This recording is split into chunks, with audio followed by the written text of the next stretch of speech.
लोकसभेचा निकाल हाती आला आणि लोकसभेच्या निकालानंतर सोलापूर शहराच्या 3 मतदारसंघाची चर्चा कधी नव्हे ती अगदी म्हणजे सर्वच राजकीय स्तरामध्ये, सामाजिक कार्यकर्त्यामध्ये, शहरांमध्ये जळीतळी पाषाणतळी म्हणजे इथपर्यंत की त्याची चर्चा होत राहिली. आणि प्रामुख्याने जसं दक्षिण आहे तसं मध्य आहे, मध्यबरोबर उत्तरी आहे. पण मध्यची ज्या पद्धतीनं चर्चा झाली त्याहीपेक्षा मार्मिक पद्धतीनं चर्चा, अगदी म्हणजे हा शब्दच मुळात व्यवस्थित वापरतोय की मार्मिक पद्धतीनं चर्चा ही उत्तरमध्ये झाली. आणि ती चर्चा अशी की फटा पोस्टर और निकला चिट्टे, म्हणजे पोस्टरच्या माध्यमातून आपली एक भूमिका किंवा आपलं एक मत प्रकट करण्याची एक पद्धत शहर उत्तरमध्ये दिसून आली. आणि ती विधानसभेच्या अगदी म्हणजे तोंडावरच की 1-2 महिन्यामध्ये आचारसंहिता लागेल, आचारसंहिता लागल्यानंतर विधानसभेच्या निवडणुकीचे सोपस्कार देखील पार पाडले जातील. त्याच्यामध्ये सगळ्याच कार्यकर्ते नेत्यांची विचाराची देवाणघेवाण होईल, उमेदवार निश्चित होईल.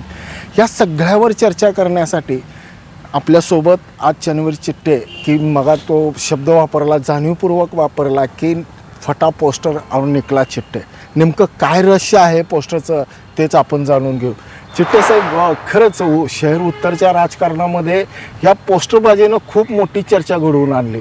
त्याच्यावर अगदी स्पष्ट लिहिले की आमचं ठरलंय आणि एकच लक्ष शहर उत्तर विधानसभा. काय ह्याचा अर्थ? अर्थ काय, अर्थ स्पष्ट आहे. तुम्ही माझी मुलाखत घेता ह्याच्यावरून ते अर्थ स्पष्ट होत आहे. हां, फटा पोस्टर निघाला हिरो, याची तुम्ही फटा पोस्टर निघाला चिट्टे म्हणला, त्याच्यातच सगळं आलं. आणि सगळ्यात महत्त्वाचं, पोस्टर, त्या पोस्टरशी माझा काडी मात्र संबंध नाही. ते मी लावलेलं पोस्टर नाही. आणि मुळात मी 32-34 वर्ष राजकारणात काम करतो. मी कधी पोस्टरच्या रूपानं कधी पोस्टर लावण्यात वगैरे मी कधी हे वापरलं. मी अनेक वर्ष सामाजिक काम करतो, राजकीय क्षेत्रात तर काम करतो, अनेक वर्ष सामाजिक काम करतो. पण मी कधी फार म्हणजे माझे कधी पोस्टर आले नाहीत असं तुम्हालाही कधी दिसणार नाही, सोलापूरवाल्यांना कधी दिसणार नाही. कारण ते मुळात माझंच त्या पोस्टरला वगैरे विरोध आहे. शहराचं विद्रुपीकरण होतं वगैरे असं माझं स्वतःचं म्हणणं आहे. त्यामुळे मी 32 वर्षात फार कधी पोस्टर लावले, एका दुसरं चुकून कधी लागलं. पण हे जे पोस्टर आले हे माझ्या मित्रांनी, खास करून माझ्या मित्रांनी नक्कीच हे प्रोजेक्टच्या हिशोबाने लावले. मी राजकीय म्हणूनच ह्या उत्तराला घेतो. पण नेहमी चर्चेमध्ये नसणारे चिट्टे यंदाच्या वेळी नेमकं म्हणजे मी आता थेटच प्रश्न विचारतो, काय नेमकं राजकीय पार्श्वभूमी झालं? घरची राजकीय म्हणजे वडील, भाऊ किंवा आजोबा वगैरे असे काही राजकारणामध्ये होते आपले? मुळात तसं आहे, माझी तर राजकीय पार्श्वभूमी काहीच नाही, कुटुंबातलं कोणीच राजकारणात नाही. मीच जवळ मगाशी म्हणालो 32-34 वर्षापासून मी राजकारणात आहे. पण मुळात असं आहे, भारतीय जनता पार्टीच्या कार्यकर्त्यांना अशी राजकीय पार्श्वभूमी आहे, कुणीतरी वडील आहेत, आजोबा आहेत म्हणून तो पुढे जातो, ही असं नसतं. ही कार्यकर्त्यांची पार्टी आहे. कार्यकर्ता जिथं लागतो, वडील आहेत, आजोबा आहेत म्हणून आपल्याला पुढे राजकीय फ्युचर आहे असं राजकारण भारतीय जनता पार्टीमध्ये हे नाही. ही कौटुंबिक पार्टी नव्हे, हे पक्षांचा, हे कार्यकर्त्यांचा हा पक्ष आहे. त्यामुळं इथे काही तशी पार्श्वभूमीची गरज आहे. मी एक कार्यकर्ता म्हणून जवळजवळ मला आठवतं 1988-90 पासून मी कार्यरत आहे. मी संघटनेचा कार्यकर्ता. 1988-89 पासून म्हणजे सुरुवात कशी केली, कशी झाली? एक सामान्य कार्यकर्ता. मी एका वार्ड स्तरावरचा मी कार्यकर्ता. म्हणजे वार्डाच्या त्याच्या आधी वल्ल्याळ साहेबांचं PA व्हायच्या अगोदर मी एका वार्डाचा पदाधिकारी होतो. आणि तिथून मग काम करत असताना मग बूथवर बसणारा कार्यकर्ता, इलेक्शन आले की मी बूथवर बसले अनेक वर्ष. तिथून मग नंतर नाही, पण सवाल पण हा माझा उपस्थित होतो की बाबा पक्षाच्या मध्ये जर का 32 वर्ष तुम्ही पक्षामध्ये काम करत असाल तर मग 32 वर्षामध्ये चिट्टे मला रस्त्यावर कधी दिसले नाही. रस्त्यावर म्हणजे कुठे तिकीट मागताना नाही, आंदोलन करताना, पक्षाच्या विविध प्रश्नावर भाष्य करताना, पक्षाच्या एकूणच जे काही आंदोलनाची विविध रूप आहेत त्याच्यावर मला असं वाटतं की कुठेतरी तुमच्या ह्याच्यात काहीतरी फरक पडतोय. आता तुम्ही मुलाखत घेताना जर का मला म्हणलं असतात की तुम्ही ते हे प्रश्न माझ्याकडे, मग तुम्हाला अनेक पेपरची कात्रणं, अनेक आंदोलनाच्या वेळी उपस्थित असलेली, आंदोलनाच्या वेळी भाषणं केलेली अनेक माझ्याकडे एखादं उदाहरण देऊ शकता? अनेक आहेत. म्हणजे एक उदाहरण अगदी भाववाढीच्या विरोधातले आंदोलन असतील किंवा काही विचित्र प्रकरण काही घडले आणि त्याच्या विरोधातले आंदोलन असतील, अनेक आंदोलन नाही, सरकारवर आसूड ओढण्यासाठी काही आंदोलन असतील नक्कीच. विरोधी पक्षात म्हणून अनेक आंदोलनात आहेत. विरोधक बाकावर बसून किंवा विरोधी कार्यकर्ता म्हणून तुम्ही केलेली आंदोलनं कदाचित माझ्या पत्रकारितेच्या कार्यकाळामध्ये निश्चितपणे आलेले दिसले हो, नसतील. नसतील. पण तुमचं म्हणणं असं आहे की मी केलेलं आहे अनेक वर्ष पण त्याशिवाय लक्षात घ्या, त्याशिवाय आज तुम्ही मुलाखतच घ्यायला आला नसतात. काहीतरी चिठ्ठ्या आहे म्हणूनच मुलाखत तुम्ही घ्यायला आलात. त्याचे कारण असं आहे, 32 वर्षात चिठ्ठ्यांनी संघटनेचं काम केलं, पक्षाचं काम केलं, अनेक वर्ष काम करतोय. शहराचा चिटणीस होतो, कृषी उत्पादन बाजार समितीवर तज्ञ संचालक म्हणून मी काम केलंय. पण मी शिफारस कोणाची होती? पक्षाची. कोण होते नेते? पक्षानेच शिफारस केली. काय म्हणजे खासदार आमदार कोणी? मुळात असं असतंय, हे आमदार खासदार हे आज आहेत उद्या नाही आहेत. हे पक्ष आहे, पक्षाच्या माध्यमातूनच ते निवड होते. आता मला सांगा, मी चिटणीस आलो शहरात, कोणी केलं? पक्षाने केलं. आता चिटणी मला सांगा कोण करतं? पक्षच करते ना. पक्षापेक्षा मी मोठे नाही, कुणी मोठे नाही, पक्ष मोठे. 32 वर्ष जर का चिठ्ठीने इतका वेळ दिलेला असेल तर मग 32 वर्षामध्ये एकदाही पक्षाला असं वाटलं नाही की चिठ्ठींना नगरसेवक पद द्यावं, नगरसेवकांचं तिकीट द्यावं, त्यांनी सार्वत्रिक निवडणूक लढवावी, त्यांना तसा अनुभव द्यावा किंवा त्यांचा अनुभव त्यांच्या पाठीशी असावा? मुळात असं आहे, याच्यापूर्वी सुद्धा मी मागच्या लागोपाठ 3 वेळा तिकीट मागितलं नगरसेवकाचं. दुर्दैवाने तिकीट मिळालं नाही. काय मिळालं नाही त्याची कारण अनेक आहेत. एखादं कारण नाही असू शकते. मुळात असं आहे, म्हणालो ना, प्रत्येक गोष्टीची वेळ असते. ती वेळ आत्ता आली असेल माझी. असं काय म्हणजे नगरसेवक होऊनच पुढे काहीतरी झालं पाहिजे असं पण काय विषय नाही. आज लोकांना असं वाटतं. पण सवाल असा उपस्थित केला जातो की सार्वजनिक जीवनामध्ये एकही सार्वत्रिक निवडणुका न लढविणारे चिठ्ठे हे नगरसेवकाच्या पदासाठी इच्छुक असणारे आमदारकीवर कसे काय? मुळात मला सांगा, ह्या क्रायटेरिया कुणी ठरवलं की नगरसेवक झाल्यावर आमदार होते? हे शैक्षणिक पद्धत थोडीच आहे की BA झाल्याशिवाय MA होता येत नाही. तसं असलं तर आमचे दोन्ही आमदार नगरसेवक झालेच नाही, ते दोघे डायरेक्ट आमदार झालेत. त्याचे काय सोलापूरला आणि अशा अनेक उदाहरण आहेत. पण तुम्ही सोलापूरचं उदाहरण झालं तर आता विद्यमान दोन्ही आमदार नगरसेवक झालेच नाहीत कधी. त्यामुळे एक चिठ्ठे साहेब फार गंभीर प्रश्न विचारतो, म्हणजे तेवढ्याच जबाबदारीनं उत्तर द्यावं. ह्या दोन्ही आमदाराची राजकीय पार्श्वभूमीची सुरुवात ही तुमच्या समोर झाली आहे असा माझा अंदाज आहे. खरं आहे का? काय नेमकं जरा सांगाय. बघा, गंमत अशी आहे, तुमच्या प्रश्नात किती कॉन्ट्रोवर्सी आहे. मगाशी तुम्ही असं म्हणालात की तुम्ही कधी फार दिसला नाहीत किंवा कधी काय आम्हाला रस्त्यावर जाणवले. आता दुसरा तुमचाच प्रश्न असा आहे की ह्या दोन्ही आमदारांची राजकीय कारकीर्द तुमच्या समोर सुरू झाली. हा तुमचा प्रश्न आहे. आता ह्याला काय मी समजावं? नेमकं तुमच्या अपेक्षित आहे. नाही, मुळात असं आहे, बघा असं आहे, या सोलापूर शहरामध्ये लिंगराज वल्लाळ नावाचं एक व्यक्तिमत्व असं होतं की त्यांच्यापासूनच हे सगळे कार्यकर्ते, त्यांच्यापासून सुरुवात झाली कामाची. तो एक झंझावत होता. त्यांच्यापासून भारतीय जनता पार्टीचं एक मोठं नेटवर्क इथं उभारलं. ते पश्चिम महाराष्ट्रातले पहिले आमदार, पश्चिम महाराष्ट्रातले पहिले खासदार, तिथूनच भाजपला म्हणजे विजयाची सुरुवात झाली त्यांच्यापासून. आणि मग तिथून ते सुरू झालं. हे सगळे त्यांचे कार्यकर्ते, आम्ही पण सगळे त्यांचे कार्यकर्ते, तिथूनच सुरुवात झाली. त्यामुळं माझ्या समोर सुरुवात झाली असं म्हणण्यापेक्षा ठीक आहे, ते कार्यकर्ते साक्षीनं म्हणून समोर म्हणण्यापेक्षा साक्षी झाली. हो झाली. मग पुढे झाली. प्रत्येकाला वेळ कसा आहे, प्रत्येक गोष्टीची वेळ यावं लागते. प्रत्येक गोष्टीचं प्रत्येक वेळ ठरले. प्रत्येकाला त्या वेळी त्या गोष्टी वेळ मिळतो, न्याय मिळतो. वेळ हे कोणी साधली, कधी साधली असं वाटतं तुम्हाला? कसली वेळ साधली? कशाची? टायमिंग. करेक्ट. कशाची वेळ?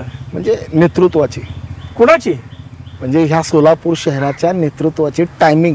मी मगाशी म्हणालो ना, लिंगराज वल्लाळ साहेबांनी सुरुवात केली त्यावेळी सगळीकडे काँग्रेसचं प्रचंड प्राबल्य होतं.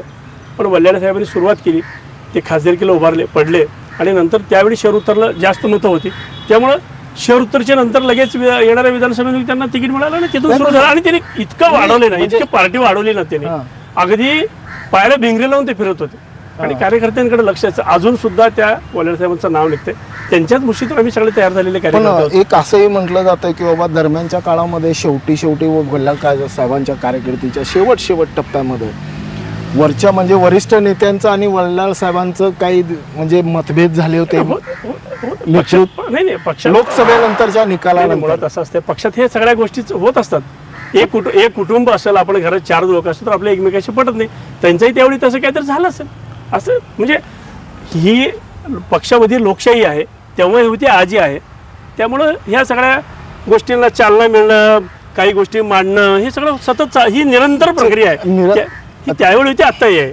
बरं, पक्षामध्ये लोकशाही आहे असं जर का म्हणत असाल तर एक अगदी थेट सवाल विचारतो. विचार की लोकसभेच्या निकालानंतर एक बैठक झाली होती आणि त्या बैठकीला तुम्ही देखील उपस्थित होता, पण त्या बैठकीमध्ये असं ठरलं होतं की बाबा आपण एक्स व्यक्तीला किंवा त्या नेतृत्वाला आपण पुढे आणू, पण नेतृत्व त्या बैठकीचं मत जे आहे गृहीत न धरता चिट्टेच हे स्वतः प्रोजेक्ट झाले, असा देखील आरोप केला जातो बरं का. तुम्हाला तुमचा सोर्स कुठला आहे माहित नाही, मला त्याबद्दल काय माहिती नाही, पण बैठकीला बसल्यावर तुम्ही सगळ्यांचे सर्वानुमताने एक मतानं ते होणं गरजेचं नाही. अशी कुठली बैठक झाली मला माहित नाही. त्रिपुर सुंदरीमध्ये झाले, असं आता त्रिपुर सुंदरी बंद होऊन खूप वर्ष झाले.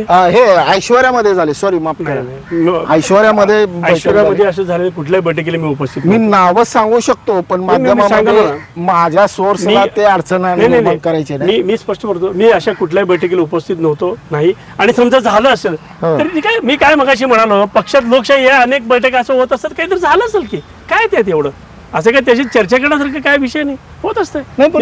मगाशी तुम्हाला म्हणाल्यासारखं घरात जर का 4 भाऊ असतील तर त्यांचे एकमेकाशी पटत नाही, ही तर पार्टी आहे, पक्ष आहे, अनेक कार्यकर्ते आहेत, प्रत्येकाचं मत मांडण्याचा अधिकार आहे. चिट्टे साहेब आता तयारी कुठपर्यंत आली? मी तयारी काय, मी पक्षाकडे तिकीट मागितले, अध्यक्षाकडे रिसर्च जाऊन सांगितले की मी विधानसभेसाठी इच्छुक आहे आणि माझा विचार करावा, माझ्या वरिष्ठांपर्यंत माझं म्हणणं पोचवा असं त्यांना सांगितलं. आणि मी लोकांच्या गाठीगाठी फिरतोय आणि लोकांचा प्रचंड प्रतिसाद आहे. लोकांना बदल हवा आहे, नवीन रक्ताला वाव द्यावा असं लोकांना वाटतंय, नवीन विचारांना चालना द्यावी असं लोकांचं मत आहे. नाहीतर मी खूप छोटा कार्यकर्ता आहे, त्या मानानं खूप छोटा कार्यकर्ता आहे, नाहीतर माझी एवढी काय मजा, लोकांकडून तो प्रतिसाद मिळतोय म्हणूनच हे सगळं चाललंय. पक्षामध्ये लोकशाही आहे म्हणूनच चिट्टे आज इतकं बोलतात. हो, निश्चितपणे हे मान्य करतात. मी वारंवार मी स्वतः सांगतोय ना, मी सांगतोय ना. नाही, पण याच्यामध्ये आणखी एक प्रश्न असा येतो की विधानसभा मतदारसंघाची ओळख आहे, कसा आहे, काय आहे? मगाशी मला बी हा प्रश्न काय म्हणतो, मगाशी मी म्हणून तुम्हालाच म्हणतो की तुमच्या प्रश्नात बिलकुल कॉन्ट्रोवर्सी होते. मगाशी तुम्ही असं म्हणालात की ह्या 2 आमदारांची सुरुवात तुमच्यापासून झाली, तुमच्या समोर झाली. जर असं असेल तर मला मतदारसंघाची माहिती नसेल का? नाही, ती लोकसभेची होती. असं का करता? विधानसभेची मला एका लोकसभेमध्ये इथे 5 विधानसभा मतदारसंघ आहेत हो. आणि मी जितकं फिरलोय दरम्यानच्या नौकरांचे असिस्टंट म्हणून, नौकरांचे असिस्टंट म्हणून तुम्ही फिरला? नाही, वल्लाळचे नाही, मी वल्लाळ साहेबांचा स्वयंसेवक होतो. नौकरांचा काय संबंध? नाही, काय नाही. नौकरांच्या जागीच मी पीए म्हणून जॉईन झालो ना. अच्छा. त्यावेळी युतीचं सरकार आलं आणि जे नागेश नौकर वल्लाळ साहेबांचे शिवे सहाय्यक होते ते पालकमंत्र्यांचे शिवे सहाय्यक झाले. जगन्नाथ पाटलांनी ते पालकमंत्री म्हणून नेमलं आणि ते पालकमंत्र्यांचे शिवे सहाय्यक झाले, मी वल्लाळ साहेबांचे शिवे सहाय्यक झाले. तिथून सुरुवात झाली. त्याच्या आधी कार्यकर्ता होतोच ना पक्षाचा, नंतर मग मी शिवे सहाय्यक झालो. आपल्या पक्षाचा कोणी कार्यकर्ता असावं त्यांना वाटलं. उत्तरची ओळख कशी झाली मग? उत्तर पहिल्यापासूनच आहे, अनेक वर्ष काम करतो, उत्तरमध्येच काम करतोय मी, राहतोय उत्तरमध्येच काम करतोय आणि इतकी वर्षे निवडणुकीत फिरतोय. वल्लाळ साहेबांबरोबर त्यावेळी ते वल्लाळ साहेब शहर उत्तरचेच आमदार होते, त्यामुळे त्यांच्यावर सतत फिरणं असायचं. काय बदल झाले तेव्हाच्या? बदल तर खूप झाला. त्यावेळी मतदारसंघ खूप छोटा होता, 1,10,000चा मतदारसंघ होता, आता तो 3 लाखाचा मतदारसंघ झालाय. किती मतदारसंघ मोठा प्रभाग आहेत आता 21 प्रभाग आहेत. 21? नाही, कदाचित फिगर खालीवर होत असेल. 21 नाही, कमी आहे. ठीक आहे. माझ्या म्हणजे तुमचं म्हणजे बघा काय आहे, तुम्ही अनेक प्रश्न विचारते, बोलण्या वगैरे एका दुसरा कमी जास्त होऊ शकते. तसं नाही आहे. माझा हेतू फक्त असा आहे की तुम्हाला मतदारसंघाची ओळख आहे का?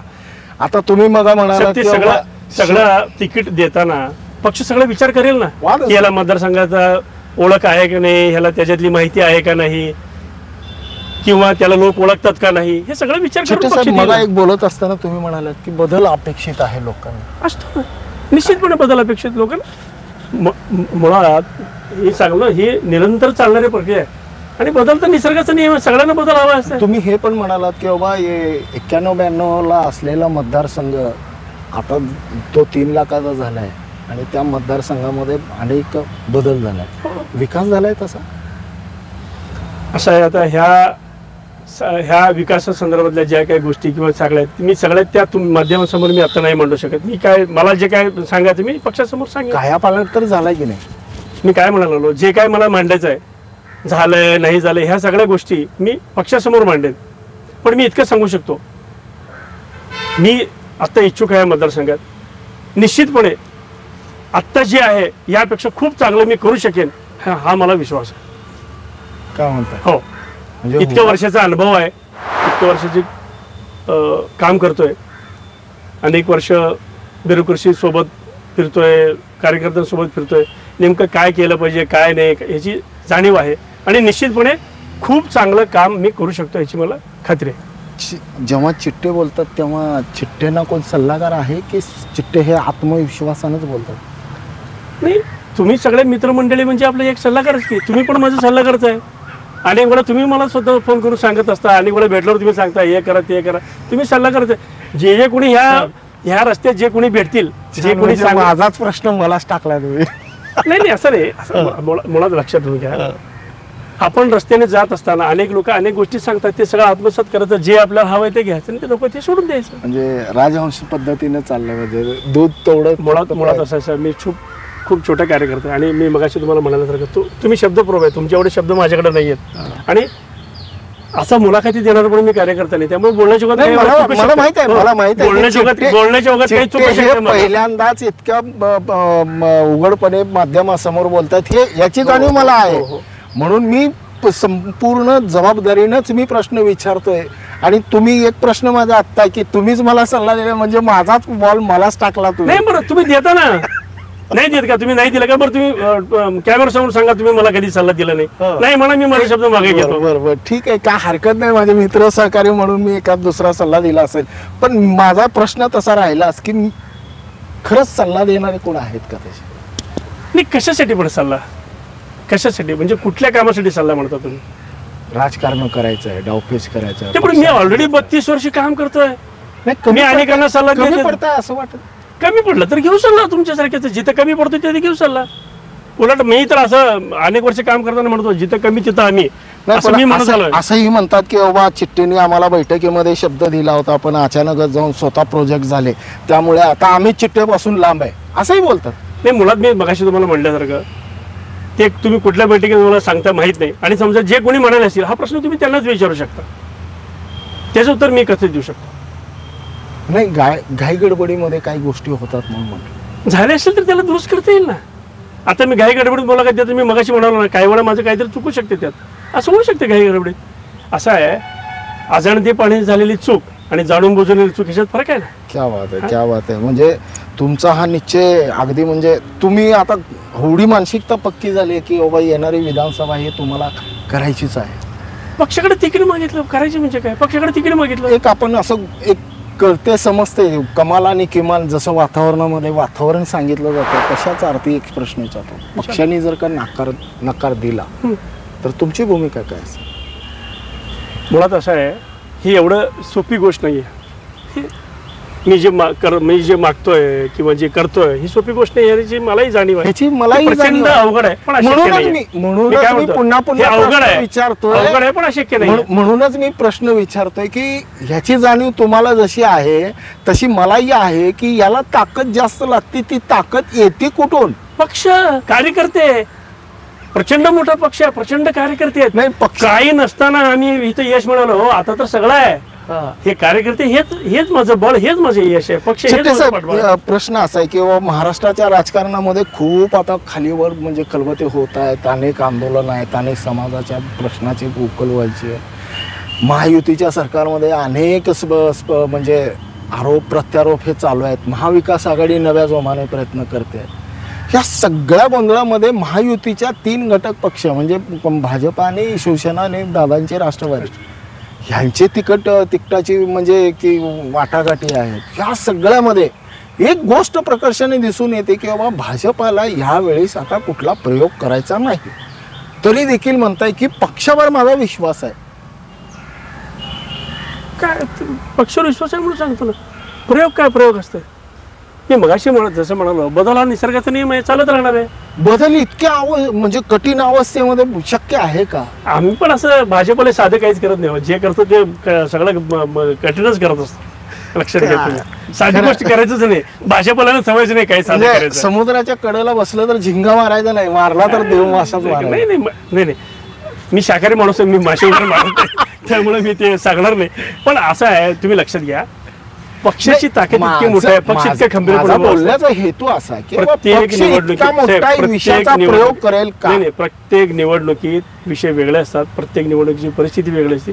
लोकसभेची निवडणूक वेगळ्या मुद्द्यावर झाली, लोकसभा निवडणुकीचे प्रश्न वेगळे होते, त्यावेळेची परिस्थिती वेगळी होती, आत्ताची परिस्थिती वेगळी आहे, त्यामुळे प्रत्येक वेळी वेगवेगळं राहते. अशा बरं, मुळात असं आहे, तुम्ही जो प्रश्न विचारताय ह्या सगळ्या प्रश्नाचं पक्षाकडे हे डोक्यात असेलच ना, त्यामुळे ते सगळं विचार करतील ना, करणारच की निश्चितपणे विचार करणार. नाही, पण एवढं सगळं झाल्यानंतर एक प्रश्न विचारतो की मालकावर नाराजी कुठे आहे नेमकी? ती तुम्ही जरा लोकांमध्ये फिरलात तर लक्षात येईल. तुम्ही एक लक्षात घ्या, प्रचंड अंडर करंट आहे. काय प्रचंड अंडर करंट आहे? लोकांना बदल हवाय, मी सांगितलं ना, लोकांना बदल हवाय म्हणूनच इतकं नाव येतं. नाही तर माझ्यासारखे सामान्य कार्यकर्ते बघा, मी किती साधे कपडे घालतो. 32 वर्ष तुम्ही पक्षामध्ये काम केलंय, 32 वर्ष पक्षाला दिले, पक्षाची बांधणी केली, अनेक चळवळीच्या आणि आंदोलनाच्या भूमिकेतून रस्त्यावर दिसला असं जर का तुम्ही म्हणत असाल, ही बंद खोलीतला वाद रस्त्यावर आणणं कितपत योग्य होतं? कुठलं बंद खोली, कसलं वाद आहे? तुम्ही जर का म्हणत कुठला असाल, वाद आहे? तुम्ही जर का म्हणत असाल की मला हे मी पक्षाकडे तिकीट मागितलंय, मी पक्षाला बोललो, मुळात मला तुमचं कळलं नाही. वाद म्हणजे कुठला वाद? बर, तुमची मागणी, मग याला वाद वाद हा शब्द मागे घेतो आणि तुमची जी उमेदवारीची मागणी आहे ती मागणी जर का पक्षाच्या मी पत्रकार म्हणून विचारतो, पक्षाकडे मागणी करत नाही. म्हणजे एखाद्या कुणी आमदार झाला म्हणजे तो शेवटपर्यंत तोच आमदार, जोपर्यंत असं असतंय का? मला त्या प्रश्नावर भाष्य करायचं नाहीये. मला हे म्हणायचं की विरोधकाची भूमिका जर का होडी आता प्रक्षोभपणे समोर येत असेल तर पक्षांतर्गत असलेले जे काही संवाद आहेत, काहीच नाही पक्षांतर. कोण म्हणलं तुम्हाला? कोण सांगितलं विसंवाद? आता तुम्ही एका प्रश्नाला उत्तर देताना म्हणालो की मालकाची नाराजी किती आहे. तुम्ही विचारलं, मी विचारलं नाही. मी म्हणलं ते तुम्ही विचारून माझा प्रश्न तुमचा आहे, नाराजी आहे. मी म्हणलं तुम्ही फिरून बघा, तुम्हाला लक्षात येईल. मी ते सांगतो ना, आहे का नाही आहे हा तुमचा संशोधनाचा विषय. तुम्ही उडका, तुम्ही बघा आहे का नाही, तुम्हाला कळेल. तो पत्र उलट माझं असं म्हणणं आहे, शोध पत्रिकारितेचा तो विषय आहे, मला विचारण्यापेक्षा तुम्ही फिरून बघा आहे का नाही. शोध पत्रकारिता म्हणजे किती नाराजी आहे हे आमची शोध पत्रकार. मग ते तुम्ही हुडकून बघा आहे का नाही. बरं, मुळात असं आहे, सगळ्यात महत्वाचं माझं लक्ष, मी तिकीट मागतोय, तिकीटाची मागणी करतो, हा एक विषय बाजूला ठेवला. तुम्ही कोणालाही नाही असं नसतं. काय कसलं कोलीत आलं ह्याच्यात? कसलं कोलीत आलं? कसलं ह्याच्यात काय कोलीत आलं मला सांगा ना. काय कसला मुद्दा? उद्या जर का नाही मिळालं तर चिठ्ठ्या तितक्याच जोमाने कामाला देखील दिसतात. मी अनेक वर्ष तेच करतोय, अनेक वर्ष तेच करतोय. आणि जो पक्षाचा हाडाचा कार्यकर्ता असतो ना साहेब, तो असंच असतो. त्याला काय सगळ्यात महत्त्वाचं तुम्हाला सांगू ना, आता नवीन अनेक लोक आलेत, नवीन कार्यकर्ते आले, जर पक्षाची हे बदलले, जे अनेक वर्ष आम्ही जुने कार्यकर्ते काम करतोय ना साहेब, ते तो काहीतरी ते मिळवण्यासाठी आलेलं नाही बरं का. एक विचार म्हणून काम करतोय या पक्षात, एक विचार म्हणून काम करतोय. काहीतरी मला मिळवण्यासाठी आलोय असं मुळात नाहीये. रडल्याशिवाय आई दूध पाजत नाही असं म्हणतात. त्यामुळं मागणं माझं काम आहे, मागतोय, द्यायचं नाही द्यायचं ते पालक ठरवतील, पक्ष ठरवेल ना. पक्ष ठरवेल नक्कीच. चन्नीवीर चिट्टे यांच्यात तो जो काही सूर होता की मी सुरुवातीलाच म्हटलं की बाबा फटा पोस्टरवर निघले चिट्टे, म्हणजे खरंच ह्या विचारामध्ये अनेक 1-2 प्रश्न असे होते की त्या प्रश्नामध्ये जवळपास चिट्टेनीच मला गुगली टाकली होती. बरोबर आहे? आणि ती गुगली टाकली तुम्ही मला रिटर्न. गुगली नाही, मुळात काय होते माहिती का, पत्रकार म्हणले की तुमच्याकडं अनेक प्रश्न असतात, अनेक, आणि कधी कधी असं होतंय ना, बोंबे होणार ना कधी कधी असं कसं. आणि मित्र म्हणून तुम्ही सुद्धा तेवढ्या त्या खेळावृत्तीने घेतलं म्हणून, नाहीतर तुम्ही मला अजून अडचणीचे प्रश्न विचारू शकला असता. तरी पण तुमच्या ह्या जोशाला आणि तुमच्या त्या एकूणच विचाराला किंवा तुमच्या त्या मागणीला आमच्याकडूनच्या शुभेच्छा असतील. फक्त जाता जाता एक म्हणजे चारोळी आठवली म्हणून सांगतो की मी देखील माझ्या घरातल्या रामाची नित्यपूजा करतो आहे. मी देखील माझ्या घरातल्या रामाची नित्यपूजा करतो आहे. फक्त फरक इतकाच आहे, सत्तेच्या हव्यासापोटी तू तुझ्या घरातला राम रस्त्यावर आणला आहे आणि तुझ्या आणि माझ्यातला राम कधीच हद्दपार झाला आहे. कालचा राम आजचा रावण झाला आहे. हा कार्यकर्ता आज धर्मरक्षकाला सवाल करतो आहे. ब्रेन न्यूज करता मी ते संभवच्या आधी मी पण एक सांगतो ना, हां बोला. राम आमच्या मनात आहे. तुम्ही रामावर सांगितलं, राम आमच्या मनात आहे, तुमच्या मनात आहे, सगळ्यांच्या मनात राम आहे. तुम्ही माझ्यासारख्या एक छोट्या कार्यकर्त्याची मुलाखत घेतलात, हां. मला खरंच बरं वाटलं. मित्र म्हणून तुम्ही पत्रकार जरी असले तरी पत्रकार मित्र असू शकतो ना, अनेक पत्रकार मित्र आहेत. म्हणून मला पण एक चारोळीत तुम्हाला एक विनंती करायची आहे. हां. तुम्ही सोबत असलं की मला दुसरं काही लागत नाही. तुम्ही फक्त सोबत राहा, मी दुसरं काही मागत नाही. पात्रे साहेब, तुम्ही सोबत राहा माझ्या. म्हणूनच मी म्हणालो की आजचा कार्यकर्ता आजच्या धर्मरक्षकाला सवाल उपस्थित करतो आहे. ब्रेन टुडे करता यासिन शेखसह मी नितीन पात्रे. धन्यवाद चिट्टे साहेब, आभार. धन्यवाद.